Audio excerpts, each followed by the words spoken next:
খুব কুবাই আমার আছি, কেউ দেখছে না, এক আল্লাহ ছাড়া। আমার ফাঁসি হইব, আর তো কিছু না। আপনারা নিশ্চয়ই দেখেছেন একজন বাবা অপারগ হয়ে মাদকাসক্ত তার এক ছেলেকে হত্যা করেছে। এই ভিডিও একেবারে সোশ্যাল মিডিয়াতে ভাইরাল হয়ে গেছে। বাবার চেহারার মধ্যে মুখে দাড়ি আছে, মাথায় টুপি আছে, পরনে পাঞ্জাবি আছে, এবং একেবারে সাবলীল ভাষায় লোকটা বলেছে যে আমি আমার সন্তানকে মেরে ফেলেছি, কোড়াল দিয়ে কুপিয়ে হত্যা করা হয়েছে। সন্তানের অপরাধ কি? এই সন্তান মাদকাসক্ত। সন্তান প্রতিনিয়ত মা বাপকে গালিগালাজ করত।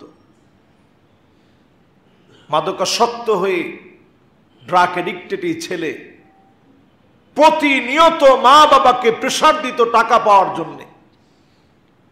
একটা বাবার জন্য এটা কত কষ্টের বিষয়। বাপকে বলা হয়েছে আপনি চলে যান, একটু পরেই পুলিশ এসে আপনাকে ধরবে। সে বলতেছে আমার ফাঁসি হোক, তারপরেও তো আমি শান্তি পেয়ে গেলাম। কেমন যেন এই বাংলাদেশ থেকে মাদককে ধ্বংস করে দেওয়ার সর্বোচ্চ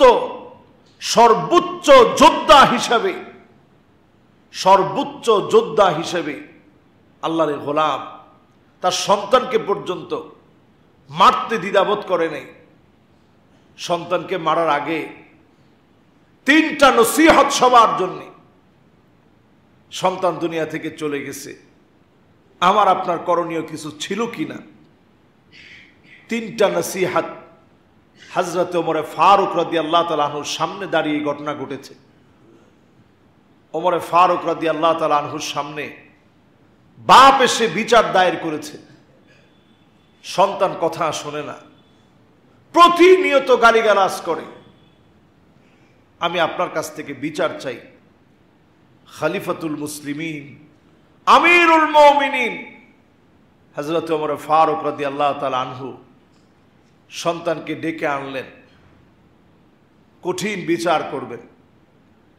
পিতামাতার সাথে বেয়াদবি, এটা আল্লাহ বরদাস্ত করে না। রিদার রাব্বি রিদাল ওয়ালিদ, মা বাপ যখন খুশি হয় স্বয়ং আমার আল্লাহ খুশি হয়ে যায়। সুবহানাল্লাহ। মা বাপ যখন বেজার হয় স্বয়ং আমার আল্লাহ বেজার হয়ে যায়। এটা আপনি বুঝবেন, ফিল করবেন যেদিন মা বাপ থাকবে না। কত আপন একটা ছায়া আপনার জন্য ছিল। হযরত ওমর যখন ডেকে আনলেন, সন্তানকে বলল তুমি তোমার মা বাপের সাথে বেয়াদবি করো, কথা কি সত্য? সন্তান বলছে হ্যাঁ আমি বেয়াদবি করি, কথাটা সত্য। এবার সন্তান কায়মানু বাক্যে বললেন, খলিফাতুল মুসলিমিন আমি অন্যায় করে ফেলেছি, কিন্তু আমার একটা জানার বিষয়, আমার কোনো হক কি আমার মা বাপের কাছে ছিল? হযরত ওমর মাথাটা নিচের দিকে দিয়ে বললেন হ্যাঁ, তোমারও 3টা হক তোমার মা বাপের কাছে ছিল।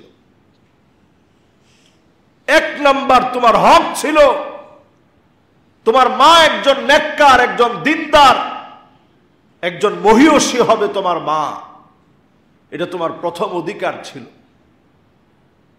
2 নাম্বার তোমার অধিকার ছিল সুন্দর একটা নাম তোমার নাম হিসেবে তোমার মা বাপ পছন্দ করবে, এটা তোমার 2 নাম্বার অধিকার ছিল। 3 নাম্বার তোমার অধিকার ছিল ছোটবেলা থেকেই তোমাকে আল্লাহকে চিনাবে, রবের পরিচয় তোমাকে বোঝাবে, আল্লাহর পরিচয় তোমাকে শিখাবে। জবান দিয়ে যখন একটু একটু কথা বের হবে তখন আল্লাহর নামটা তোমার জবানের মধ্যে বারবার তোমার মা বাপ তোমারে শেখাবে, তোমাকে আল্লাহর পরিচয়টা বোঝাবে। ছেলে এবার চিৎকার করে কেঁদে বললেন, খলিফাতুল মুসলিমিন আমি নেককার কোনো মা পাই নাই, সুন্দর কোনো নাম আমার রাখা হয় নাই, আল্লাহকে চিনার যে জ্ঞান, এই জ্ঞান আমার মা বাপ আমারে শিখায় না। প্রত্যেকটা সন্তান আপনার কাছে এই হকটুকুন পাও না। আজকে আপনার সন্তান কোথায় যাচ্ছে, কার সঙ্গে মিশতেছে, ছোটবেলা থেকেই এগুলো সব হিসাব নিকাশ করা। নিজের সন্তানের বন্ধু হওয়া। আমরা অনেক সময় ঘরে আসলেই রাগারাগি করি, অথচ ওমরে ফারুক রাদিয়াল্লাহু তাআলা আনহু কি পরিমাণ হকের ব্যাপারে মেজাজি মানুষ ছিলেন। তিনি যখন ঘরের ভিতরে ঢুকতেন তিনি বলতেন, উদখুল ইলা বুয়ুতিকুম রাজুলা উদখুল ইলা বুয়ুতিকুম তিফলা। যখন তোমরা ঘরের ভিতরে প্রবেশ করো একেবারে বাচ্চার মতো হয়ে প্রবেশ করো। অখরুজ ইলা বুয়ুতিকুম তিফলা। তিনি যেই কথাটা বারবার বলতেন, উদখুল ইলা বুয়ুতিকুম তিফলা, ঘরের ভিতরে যখন প্রবেশ করবা বাচ্চার মতো হয়ে প্রবেশ করবা। বাচ্চার সাথে যে সুন্দর সম্পর্ক, কখনো ঘোড়া হতে হলে হবেন, দুষ্টামি করবেন, সব করবেন ঘরের ভিতরে। ওয়াখরুজ ইলা বুয়ুতিকুম রাজুলা, আর যখন ঘর থেকে বের হবেন তখন আবার সুপুরুষের মতো বের হতে হবে। এখন আবার ব্যক্তিত্বের বাহিরে কোনো কাজ করা যাবে না। আমরা অনেক সময় সন্তানের এই কষ্টটুকুন আমরা বুঝি না। সাহারির সময় একত্রে বসে খান, ইফতারির সময় একত্রে বসে ইফতারি করেন। শুধু কেনাকাটা করে দেওয়ার নামই বাবার দায়িত্ব পালন করা নয়, প্রতিনিয়ত সন্তানের দুঃখ কষ্টগুলো বুঝেন, সাথে নিয়ে বসেন, আদর করে কথাগুলো শোনেন। অনেক সময় দেখা যায় মেহমান আসছে বাড়ি ভর্তি, সবার সামনে আপনি ছেলেরে বললেন যে আমার এই ছেলে একেবারে ধ্বংস হয়ে গেছে, এই ছেলেকে দিয়ে আমার আর কোনো আশা নাই। এরকম করে কখনো বলবেন না। আল্লাহ তাআলা আপনাকে পরীক্ষা নিতে পারেন। অনেক সময় এই পরীক্ষা আল্লাহ তাআলা আপনাকে নিতে পারেন, পছন্দ করি। নূহ আলাইহিস সালাতু ওয়াস সালামকে আল্লাহ তাআলা এই পরীক্ষা যখন নিছেন, ইন্নাহু আমালুন গায়রু সালেহ, নবী হওয়ার পরেও তিনি বললেন, আল্লাহ আমার ছেলেটার একটু আল্লাহ আপনি আমার সঙ্গে দিয়ে দেন। আল্লাহ বললেন, না, তোমার সঙ্গে তোমার ছেলে যেতে পারবে না। ইন্নাহু আমালুন গায়রু সালেহ, তার কাজগুলো ভালো মানুষের মতো নয়।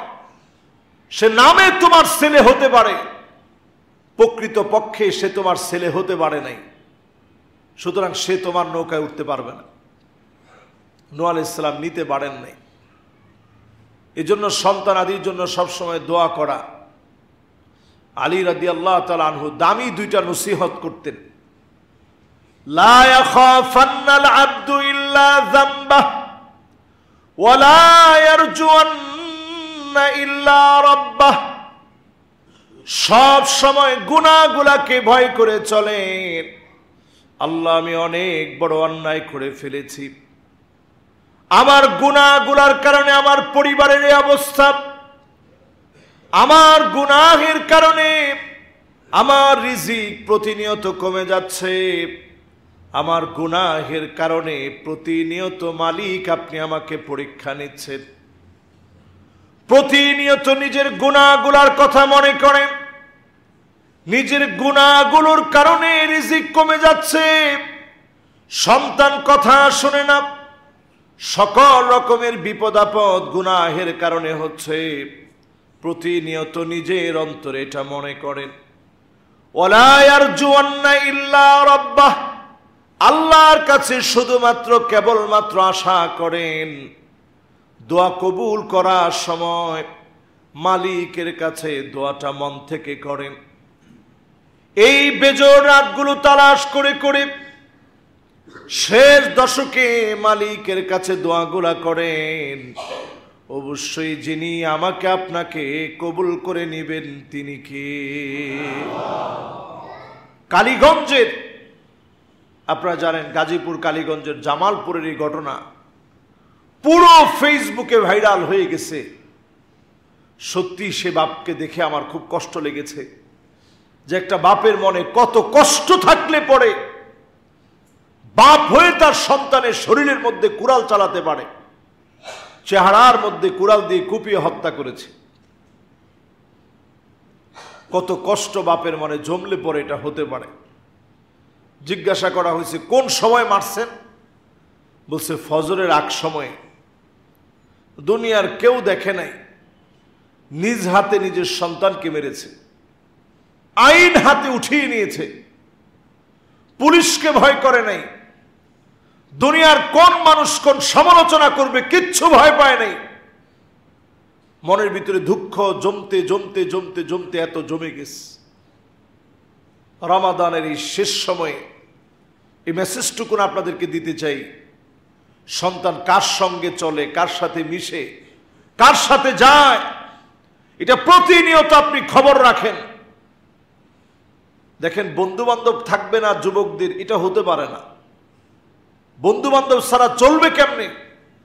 আমাদের এই মসজিদে যারা ইতিকাফ করে এরাও তো যুবক, এদেরও একটা সার্কেল আছে। একজনে ইতিকাফে বসলে সবাই বসে। আপনি চিন্তা করেন, একত্রে যদি সঙ্গটা ভালো হয়, এই ভালো সঙ্গ হওয়ার কারণে এই জন্য সঙ্গটা পরিবর্তন আনার ছোটবেলা থেকে চেষ্টা করেন।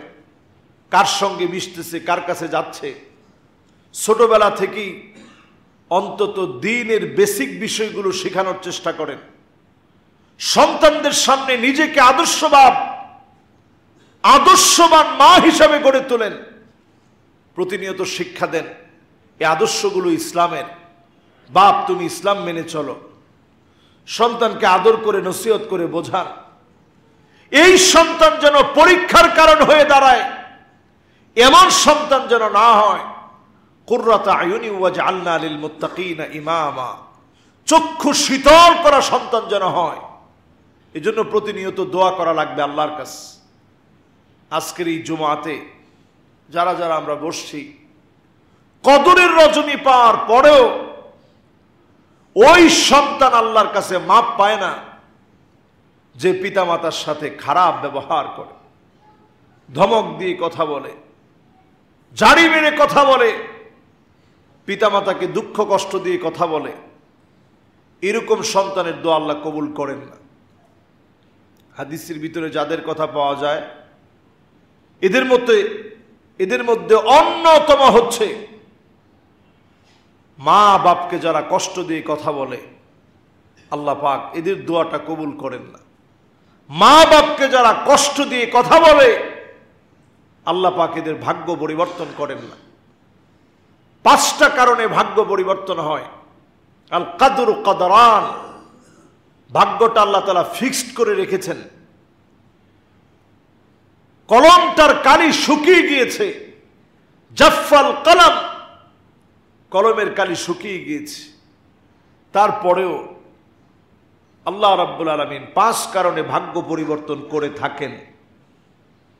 1 নম্বর কারণ হচ্ছে বিররুল ওয়ালিদাইন, পিতামাতার সাথে সৎ আচরণ করেন, সুন্দর ব্যবহার করেন, হাসি দিয়ে কথা বলেন। ঢাকায় আছেন, একটু ফোন নিয়ে মা বাপকে ফোনে একটু খবর নেন, মা বাবার সাথে ভিডিও কলে একটু কথা বলেন, একটু ফোনে জিজ্ঞাসাবাদ করেন। এমন দিন আসবে আপনি খুঁজবেন আর এই দিনটা পাবেন না, একসাথে আর ইফতারি করা হবে না। এই জন্য মা বাপের অন্তত খবর নেন, ভাগ্য পরিবর্তন হবে। 2 নম্বরে দোয়া বেশি বেশি করবেন। এই শেষ বেজর রাতে দোয়া বেশি বেশি করেন। ভাগ্য পরিবর্তনের জন্য দোয়া করা দরকার। লা ইয়ারুদ্দুল কাদা ইল্লা দুআ, দোয়া ছাড়া ভাগ্য পরিবর্তন হয় না। 3 নম্বরে ভাগ্য পরিবর্তন হয় সিলাতুর রহিম, আত্মীয়তার সম্পর্ক জোরদার করার কারণে ভাগ্য পরিবর্তন হয়। এজন্য আত্মীয়তার সম্পর্ক বৃদ্ধি করুন। নিজের আত্মীয় স্বজন যারা আছে, যাকাতের টাকাটা তাদেরকে দেওয়ার চেষ্টা করেন, সাদাকাতুল ফিত্র তাদেরকে দেওয়ার চেষ্টা করেন। আত্মীয়তার সম্পর্ক বজায় রাখেন।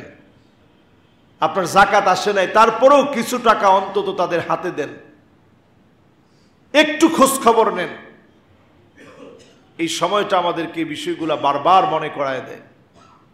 আত্মীয় স্বজনের খোঁজ খবর নেন। 4 নাম্বার, অধিক পরিমাণ ইস্তিগফারের কারণে আল্লাহ ভাগ্য পরিবর্তন করে দেন।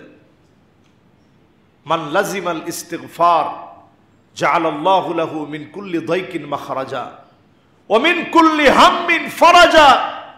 অধিক পরিমাণ ইস্তিগফার পড়ছেন, বিপদ আপদ বালা মুসিবত আল্লাহ উঠায় নেবেন, এমন জায়গা থেকে রিজিক দিবেন আপনি কল্পনা করতে পারেন নাই।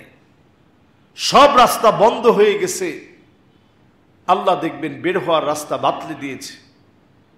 এজন্য অধিক পরিমাণে ইস্তিগফার পড়েন, এর কারণে আল্লাহ ভাগ্য পরিবর্তন করবে। তাসবিহ বেশি বেশি পড়বেন, ভাগ্য পরিবর্তন হবে। সর্বশেষ 5 নম্বরে, লা ইলাহা ইল্লা আনতা সুবহানাকা ইন্নী কুনতু মিনাজ জালিমিন। বালা মুসিবতের মধ্যে আছেন, পড়েন। কোরআনুল কারীম বক্তব্য দিচ্ছে, ফাস্তাজাবনা লাহু ওয়া নাজ্জাইনাহু মিনাল গাম ওয়া কাযালিকা নুনজিল মুমিনিন। শুধু ইউনূস আলাইহিস সালামকে মাছের পেট থেকে আল্লাহ বাঁচিয়েছেন এমন না, আজকেও যদি আপনি পড়েন, মুমিন যদি আপনি হন, অবশ্যই যিনি আপনাকে হেফাজত করবেন তিনি কে? আল্লাহ সুবহানাহু ওয়া তাআলা। এজন্য বালা মুসিবতের সময় ভেঙে না পড়ে এই আমলগুলো বেশি বেশি করার চেষ্টা করব। আল্লাহ আমাদের প্রত্যেকের সন্তান আদিদেরকে মানুষের মতো মানুষ বানায় দেখ, পড়ে না আমিন।